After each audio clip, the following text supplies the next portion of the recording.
va parler un petit peu d'information, de désinformation. On va commencer par la désinformation.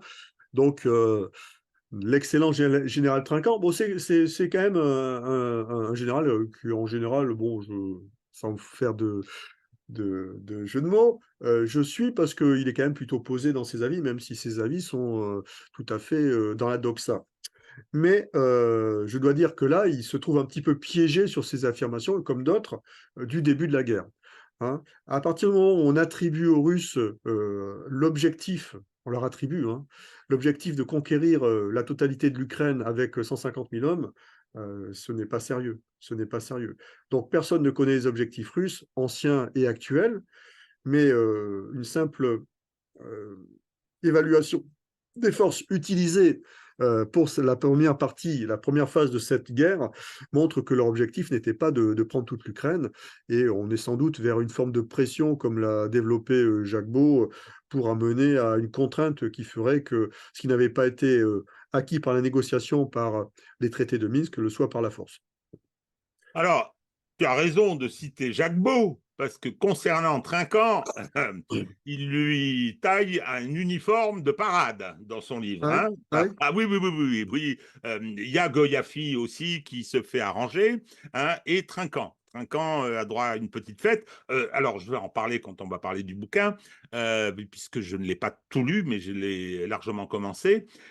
Non, Trinquant, c'est il se déshonore un peu. Enfin, voyons, soit c'est un âne, j'en sais rien, soit c'est un militant, parce que quand il vient nous dire ça, tu viens d'en faire la critique de cette décision, il le fait partout. Et il dit partout, et je martèle, je martèle, je martèle, Poutine a perdu la guerre. Donc, qu'est-ce que c'est? Soit il est incompétent, soit c'est un militant, ce que je viens de dire, et le militant, qu'est-ce qu'il nous dit? Il nous dit, l'Occident a gagné, on va pouvoir évacuer, c'est-à-dire on déclare la victoire et ensuite on s'en va. Hein, ce qui est une pratique assez ancienne désormais des Américains. Parce que ça n'a aucun sens. Au-delà de la critique qui est faite concernant le raisonnement qui constitue qui consiste à attribuer des objectifs sans les connaître, hein, et à manifester à cette occasion son incompétence. Tu le dis, d'ailleurs, dans tes tweets, tu dis faudrait retourner à l'école de guerre, mon général. Hein. Oui, non, et d'ailleurs, on le voit beaucoup, et je pense que c'est cette idée. Parce qu'en ce moment, dans la communication, on a tout un tas de discours. Alors, un des plus jolis que j'ai trouvé, c'était une personne de RFI, je ne sais pas si tu en parles après d'ailleurs, une intervenante de LFI qui disait ça n'est pas une défaite ukrainienne, c'est une absence de victoire. Ça, je dois dire que faudrait expliquer ça aux rugbyman français après leur défaite en quart de finale. Hein. Ce n'était pas une défaite contre l'Afrique du Sud, c'était une absence de victoire.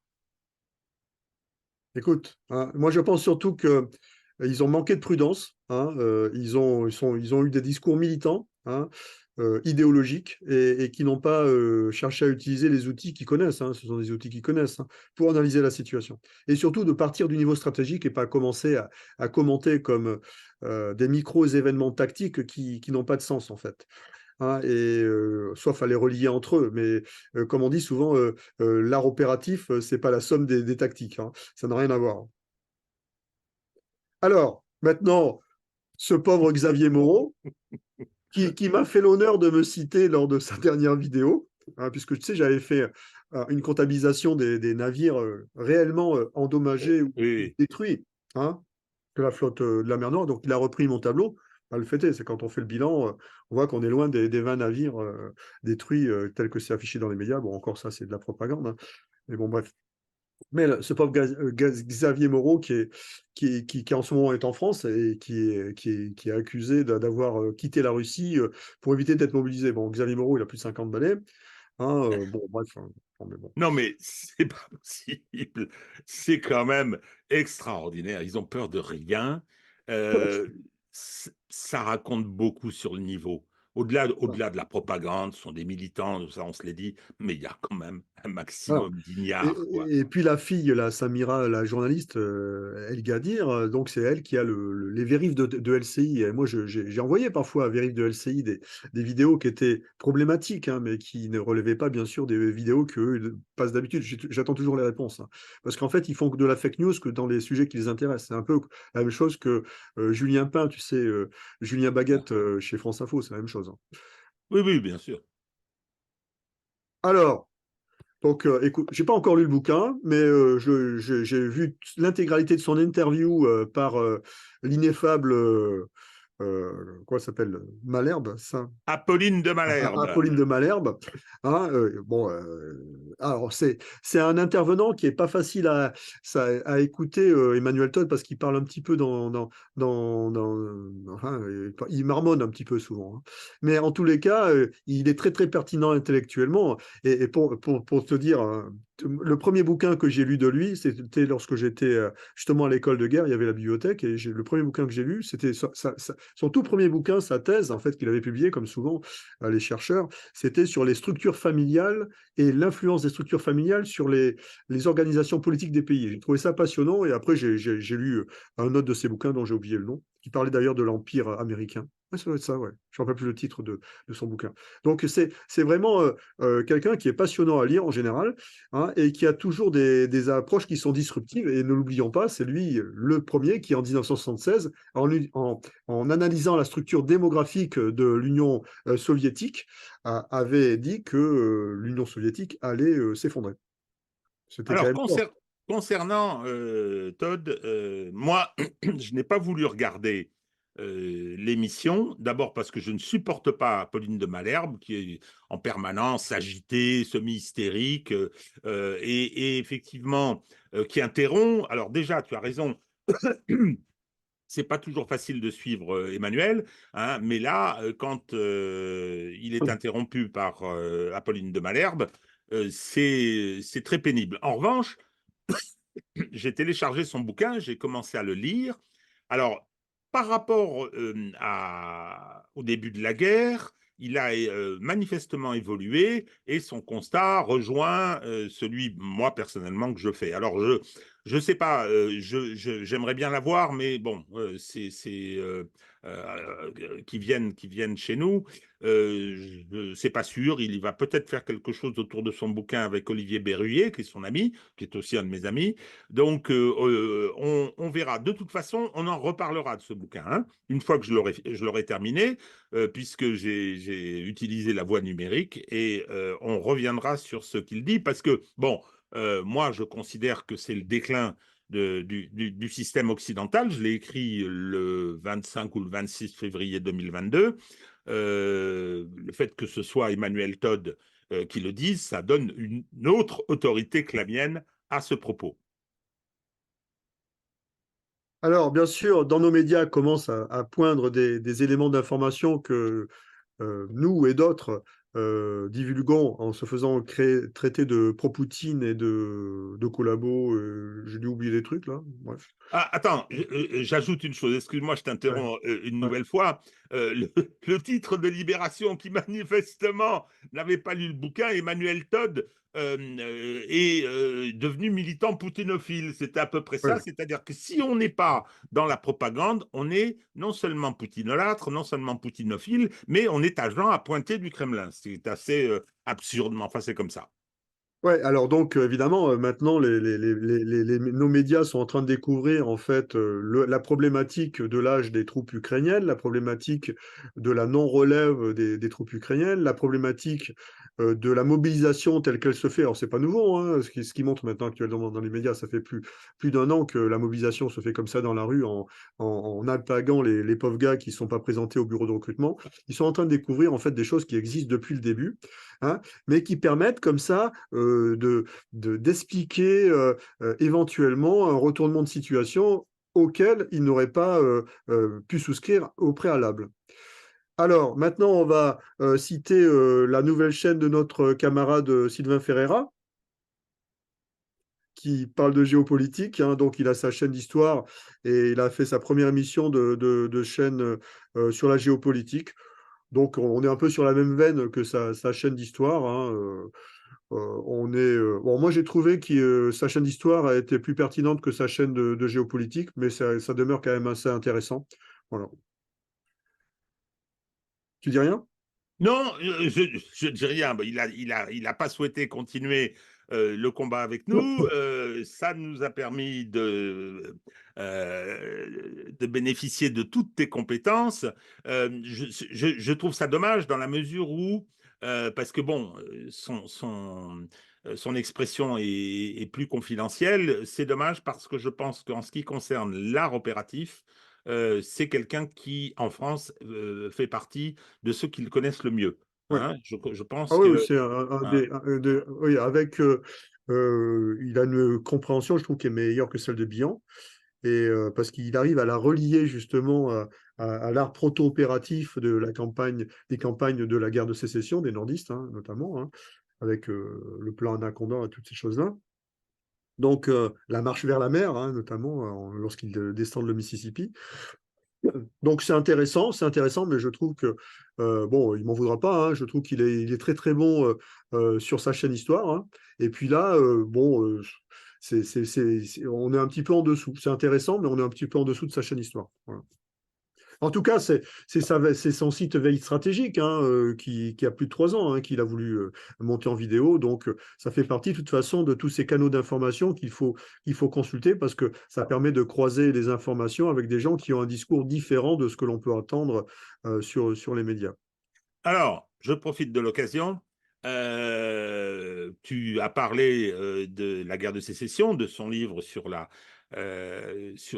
stratégie de Grant, qui est effectivement exceptionnel, moi j'ai trouvé. Mm. Je regarde actuellement, lorsque je fais mon vélo d'appartement, je mets la télévision et je regarde sur YouTube. Hein, je regarde les émissions d'Arte, les anciennes. Euh, En ce moment, je regarde celles consacrées, je crois qu'il y en a 7 ou 8, des volets d'à peu près 1 heure sur la guerre de sécession. Ah oui. C'est passionnant. C'est Mm. William Burns qui a fait ça. Il avait déjà fait un truc fabuleux sur la guerre d'Indochine, les guerres d'Indochine, Mm. la française et l'américaine après. Et là, la guerre de sécession, c'est extraordinaire. Et je crois que c'est pas mal d'y retourner. J'invite ceux qui ont le temps de le faire parce que ça donne des éléments de compréhension de Exactement. la suite de la vie des États-Unis. Et Tout je à crois fait. que c'est quelque chose de fort, surtout dans ce moment que traversent les États-Unis, avec cette division très forte, avec ces tendances sécessionnistes auxquelles on est confronté, qui de toute façon sont très différentes de celles qu'elles étaient en, en 1860, mais c'est toujours passionnant et toujours utile. Non, mais c'est un traumatisme aux États-Unis, toujours. Les ex-États confédérés vivent toujours cette période-là comme un traumatisme. Alors, on en revient à Jacques Beau. Donc, son dernier livre, Jacques Beau, qui nous fait. Il est très prolixe, hein, il produit beaucoup de bouquins. Ça va être son quatrième, hein, quasiment tous les 6 mois, hein, c'est ça, hein? Il est graphomane, hein. Ouais, c'est ça, oui. Donc, il doit avoir. Ou alors, je sais pas, peut-être qu'il a plein de petits nègres. Non, je plaisante. En tous les cas, son dernier. Non, non, mais je plaisante, hein. Non, non, mais qu'il se fasse aider, j'espère pour lui, hein. Ouais, Parce bon, que ouais, sinon, sa vie de famille, ça doit être moyen, hein. Parce que, dis donc, c'est du boulot, tout ça. ouais, ouais, parce qu'il y a toutes les références et tout. C'est quand même des bouquins Ah où il y oui. a de la référence. Donc, il y a sa dernière interview là sur la chaîne où il présente son dernier bouquin. Alors, bon, moi, Jacques Beau, ça fait un moment que je le suis. Je n'ai jamais lu un de ses livres, hein, mais je suis depuis longtemps ses interviews. On est un petit peu, entre guillemets, la messe Jacques Beau, tu vois ce que je veux te dire, hein. Il nous sert la messe Jacques Beau, hein. Alors, moi, je l'ai téléchargé aussi. Alors, je sais pas, j'ai bénéficié, Ouais. j'avais vu, je sais plus où, Je qu'il parle de sortait. son interview, hein, je parle pas du bouquin, hein. Oui, oui, je parle de son bouquin. Et je vais parler de son interview. J'ai téléchargé le bouquin alors que je pensais que c'était dans 8 jours qu'il sortait, le 17. Bon, enfin, ça fait pas 8 jours, peu importe. Alors, j'ai pas regardé la vidéo parce que j'hésite un peu. J'ai commencé à lire le bouquin. C'est très intéressant. C'est très intéressant, comme d'habitude, très documenté. Hein. Quand il fait une critique, quand il avance un fait, il y a la référence. Et voilà, il a une vision de l'art opératif qu'il décrit qui n'est pas celle de Bihan, manifestement, qui n'est pas celle exactement non plus de Sylvain, ni celle d'Henninger, me semble-t-il. Elle est un petit peu différente. Faut pas oublier qu'il c'est un militaire aussi, comme toi. Hein, il est colonel. Et donc, bon, alors maintenant, il est très demandé. On le voit à peu près partout. Alors, je vais voir. Il était intervenu chez nous au début, il y a 1 an et demi. Ça avait été, je vais dire, un succès hein, d'écoute, puisque je crois qu'on était monté à 70 000 ou 80 000 personnes, mais il était moins connu à l'époque. Aujourd'hui, c'est une des références. Alors, quand tu dis, oui, il y a un peu un côté mis en scène, c'est son éditeur qui fait la vidéo, Ouais, hein, c'est ça. parce que l'éditeur, lui, il a des impératifs, il faut qu'il vende les bouquins. Ouais, Et mais je d'ailleurs, pense je crois que qu'il a eu des succès ouais, ouais, non, mais avec là, je pense que les, là, c'est devenu le spécialiste incontournable de ce conflit, Non, Jadot. non, c'est très intéressant et on y reviendra aussi. Avec lui, je vais voir si c'est possible, ou on fera quelque chose de spécial autour de ce bouquin. Très bien. Ensuite, pour en revenir aux attaques, enfin aux ripostes des États-Unis et de l'Angleterre sur les bases des rebelles Houthis, je vous conseille la vidéo là, de ATE Chouette, hein, cet ex-pilote Rafale M. Honnêtement, je trouve que c'est le meilleur analyste aéronautique de ce qui se passe, aussi bien sur le plan des conflits d'ailleurs, voire même des accidents, puisqu'il a fait une vidéo sur la problématique de la porte du Boeing qui s'était arrachée. Donc c'est un ancien opérationnel, c'est un ancien pilote de chasse, il a fait des frappes et lorsqu'il était sur Super Étendard, ensuite il a été sur Rafale, donc il sait de quoi il parle, il connaît les problématiques de ciblage, ainsi de suite. Donc, c'est vraiment intéressant de l'écouter. Et puis surtout, c'est toujours technique. Hein. Il ne va pas donner d'avis. Parfois, il donne son opinion par rapport à l'opération ou par rapport à des éléments qui ressortent de l'opération, mais il fait une analyse très technique et c'est toujours très intéressant.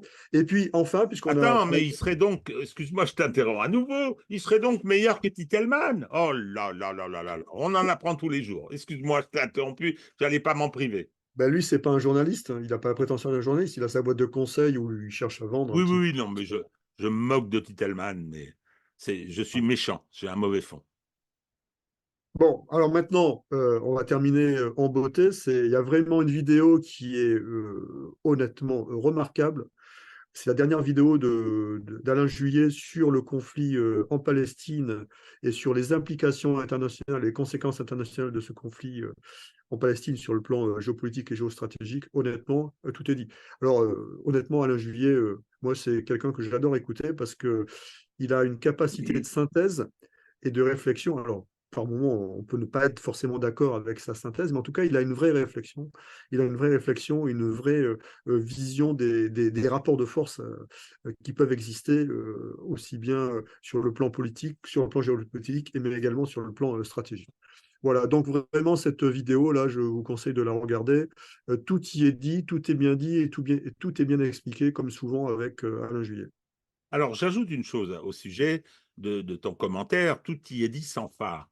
Alain Juillet, je partage avec lui et avec Emmanuel Todd, avec lequel j'en avais parlé, euh, un statut qui est celui de retraité actif pour le moins, hein, nous concernant tous les trois, mais on n'a plus de devoir de réserve. Je trouve que le devoir de réserve est légitime, il est logique. Même pour les avocats, vis-à-vis de leurs clients, vis-à-vis de, pas seulement le secret professionnel, mais voilà, il ne faut pas mettre les gens en difficulté et le devoir de réserve est quelque chose de normal. Mais lorsque on termine sa vie professionnelle pour passer à autre chose, on acquiert une liberté de parole totale. Totale. Donc, ça explique, moi, mes prises de position, ça explique mon activité, mes propos, parce que je suis très à l'aise. Quant à Juillet, ce qui a été un très grand professionnel, un haut fonctionnaire, etc., aujourd'hui, il dit très exactement ce qu'il pense. Alors qu'auparavant, il ne pouvait pas, et c'était normal là aussi, hein, il y avait ça. Donc, vraiment, vraiment, c'est quelqu'un d'extrêmement brillant, d'extrêmement solide. C'est l'impression qu'il en donne, donc à voir. Ouais, c'est un sage, d'une certaine manière. Ouais. Bon, voilà. Donc, écoute, on a terminé. Je vais arrêter le partage. Et nous Voilà. voilà de retour sur le... Bon, eh bien, écoute, merci encore Hervé. Je vais maintenant m'occuper du montage pour publier cette vidéo